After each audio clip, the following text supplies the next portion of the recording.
Hi ladies, today I'm gonna continue my pregnancy series. This is the third video in the series, and today I'm going to talk about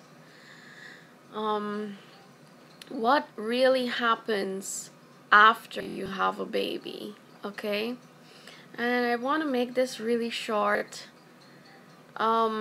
These are basically things that no one talks about, or a few women talk about it, but you really have to dig deep to find information on postpartum.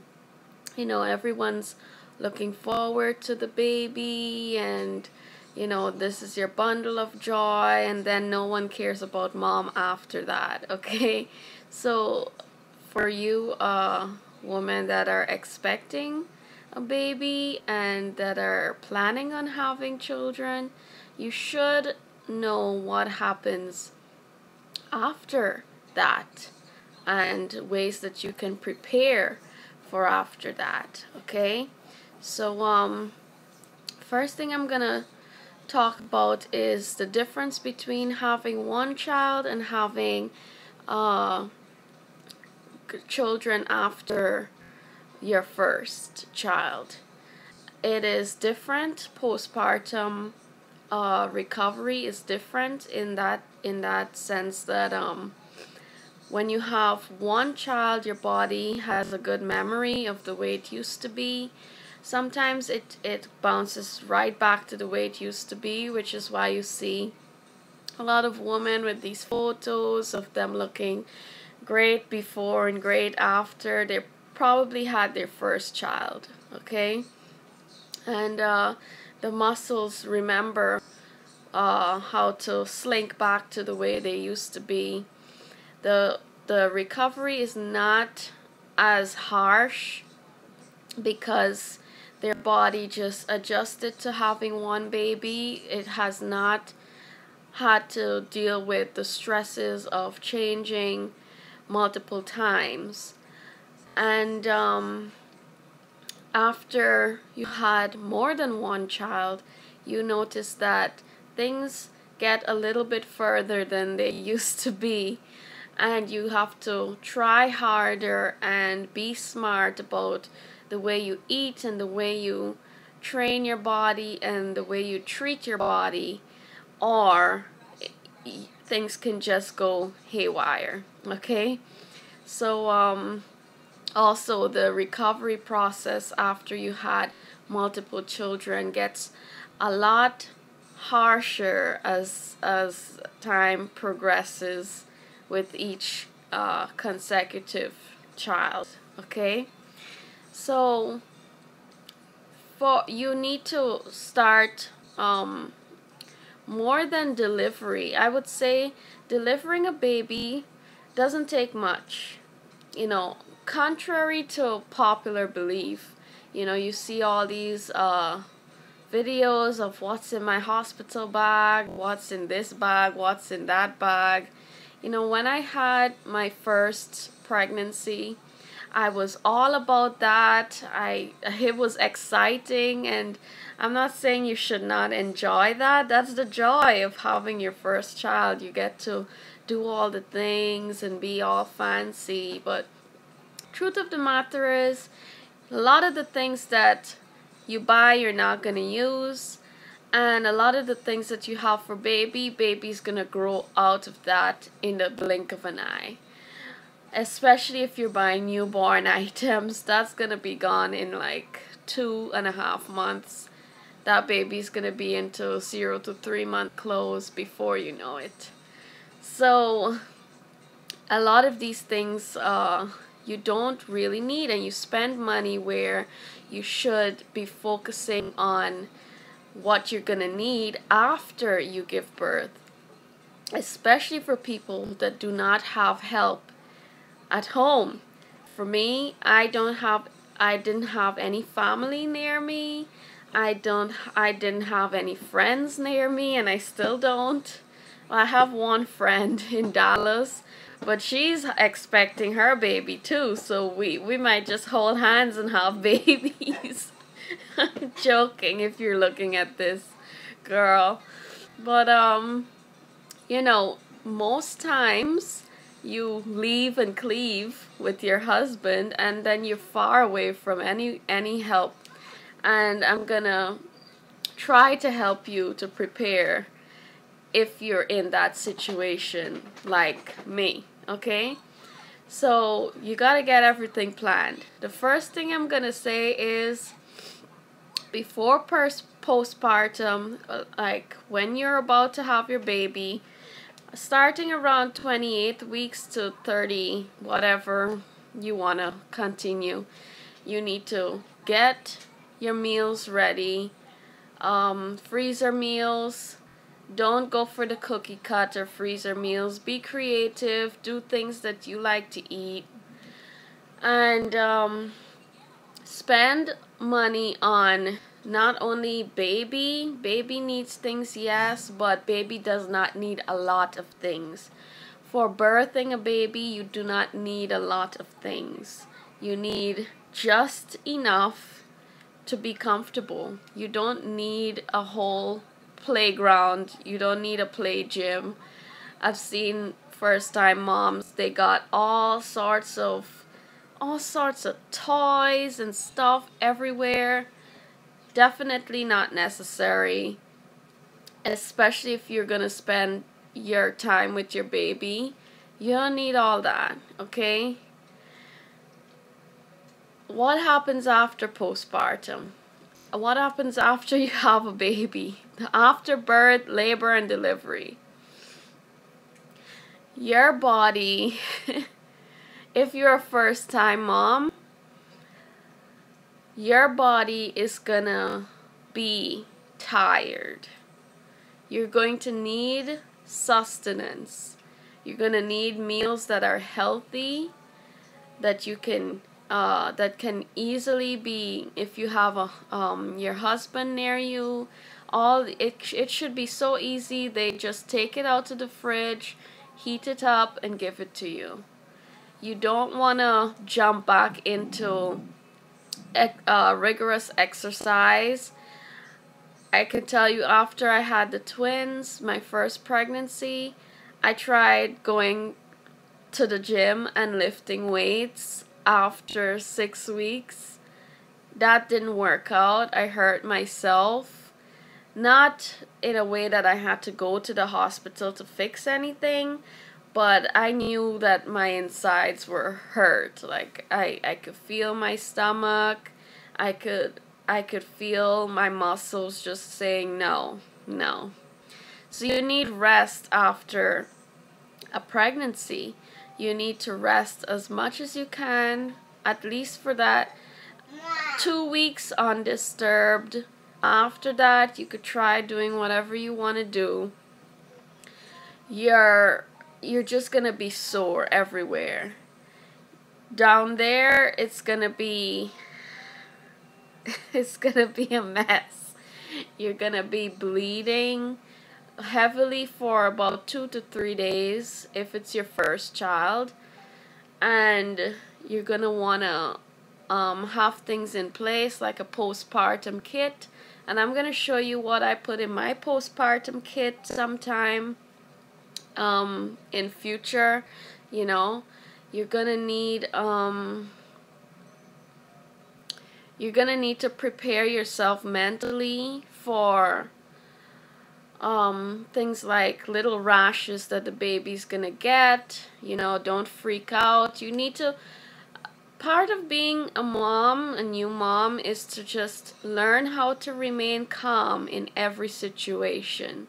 Your baby's gonna have lots of things that's wrong with them. You see a little rash here, they got something in their eyes, they got something in their nose, around their mouth, whatever. Things happen to baby, and it's expected, you know. They're getting used to an environment that is not the womb, and that has bacteria that's not in the womb, and they're gonna go through these things. So don't freak out, especially if baby develops temperature and so on. Do not freak out. Normal. It's normal unless it's really high and it lasts more than 2 days. Then you should really check out a pediatrician for that. You are gonna get you're gonna feel ill. You're gonna feel weepy. If it's your first pregnancy, this is what's gonna happen. You're gonna feel weepy. Your hormones will be all over the place. You're gonna be you're gonna have cramping for your stomach to go back to the way it was. Things are gonna be a little bit weird, you know. Some people develop feelings like they feel lonely and depressed, and they're happy and joyous that they had their child, but they feel like no one cares about them and they feel just alone, and that could be postpartum depression, and it's normal. It's not normal to feel like you want to hurt anybody or hurt the baby. Then is when you should get help. Okay? You should look into using herbs that can balance your hormones after you have the baby, that are safe for breastfeeding. You don't want to you want to go the natural route when it comes to remedies for you and baby, because you don't want to be taking a lot of ibuprofen, aspirin, all that. It's going to be a tough time with pains and cramps, and you are going to develop sore nipples every single time, whether it's your first baby or your fifth baby. Those nipples are always going to be sore. Sometimes they'll crack, sometimes they'll bleed. It can get messy. I can assure you that I have been through that every single time. The first time was the worst with the twins, and guess what? I toughed it out, and I fed those babies through those cracked nipples, through those through all of that, because I knew that if I didn't and I felt the milk coming in, I'd have a serious case of mastitis. And that can happen also every time, whether it's your first baby or your second, third baby. Mastitis is always around the corner. What mastitis is when all your ducts become clogged. You producing more milk than you could push out, and it happens around the 1 to 3 month kind of window. And you can get fevers with it. You get cold chills and sweats, and you know, these things are the things that you need to mentally prepare yourself for. Now, when it comes to having more than one children, let me tell you, you really need to mentally prepare, okay? I have experienced, in my experience, after having my first pregnancy, my second pregnancy was so much harder to recover from. The recovery pains were worse than labor, because just because it's not as bad as like pushing the baby out, but I say it's worse than labor because it kind of is. It's like extreme labor pains, right? Your uterus is contracting twice as hard because the body's memory, the way it used to be, remember, you're already stretched out from the first pregnancy, and if your second pregnancy happened rapidly, this is what's gonna happen. I mean, the body now is working harder to go back to the way it used to be. The most we can do for that is give it the help that it needs and the nutrition and the rest that it needs. And a lot of women don't do that. A lot of women continue to eat processed junk. They continue to have a terrible mindset towards the pregnancy. They continue to go out to the gym and ignore their body.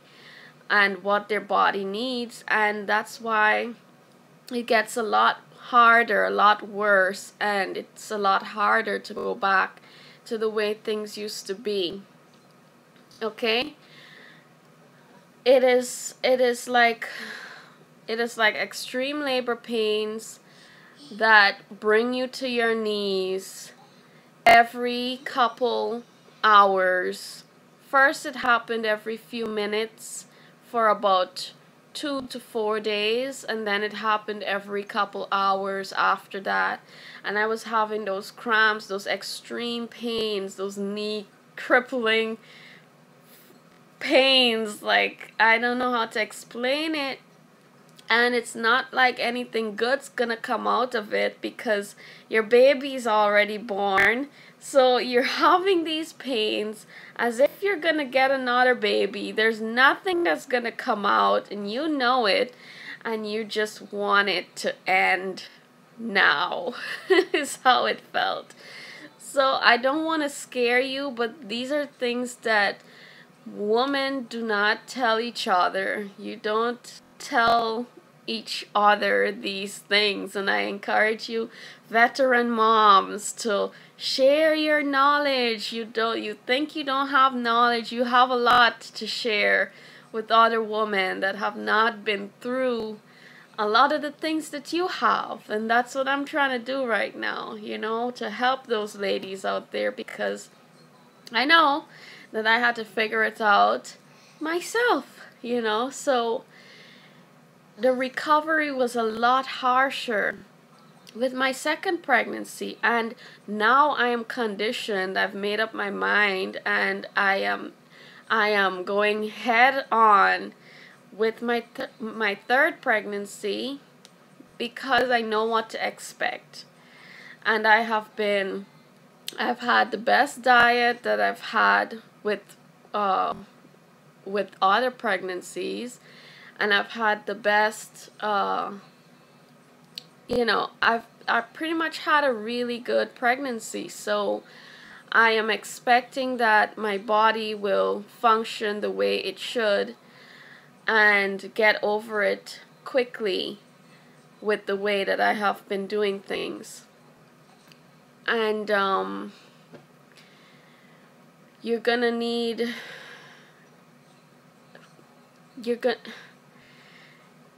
I should just go through my postpartum kit. Okay, I have it over there.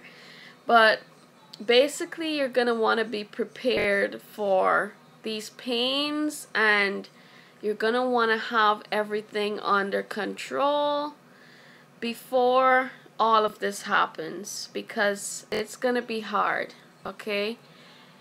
With a pregnancy that's not your first, you're gonna have a lot longer bleeding, bleeding a lot longer. So I'd say a week. Of bleeding. You're gonna have a lot. You're gonna be very sore. You're gonna need a lot more rest, and you just need to plan ahead is what you need to do.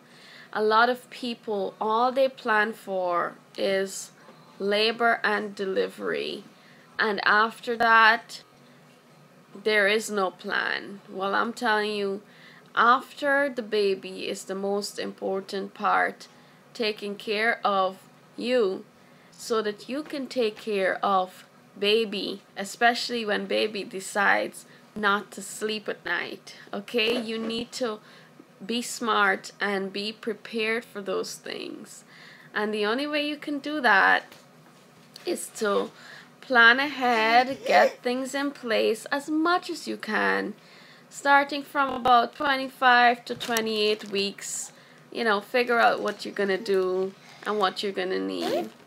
Okay, I'm going to go into detail about the things that you use for postpartum and how to get ready for postpartum, because I have a hard time explaining that. So that's what I'm gonna do for probably my next video, and see how much I can help with that information. Okay? So be blessed, have a good day, and remember that it's important to look after yourself after baby has come into the world. And I think that will help you also to reduce the stress of thinking about, oh man, labor is gonna be so bad. No, you shouldn't even be thinking that. You should not even be thinking that. Okay? You're supposed to be in a positive state of mind throughout your pregnancy, throughout labor and delivery. Don't underestimate how the pain's gonna be. Let everyone know what you want during this pregnancy, because there's a lot of things that can happen during labor and delivery. You can ask for a whole bunch of things that you did not plan on asking for, so let your husband know or people around you know what you plan to do for your birth, so that they can help you and say, no, you can do this. You didn't want an episiotomy or whatever, and we're helping you get through this. Okay, so that's all I have to say for today. Be blessed. See you in my next video. Bye.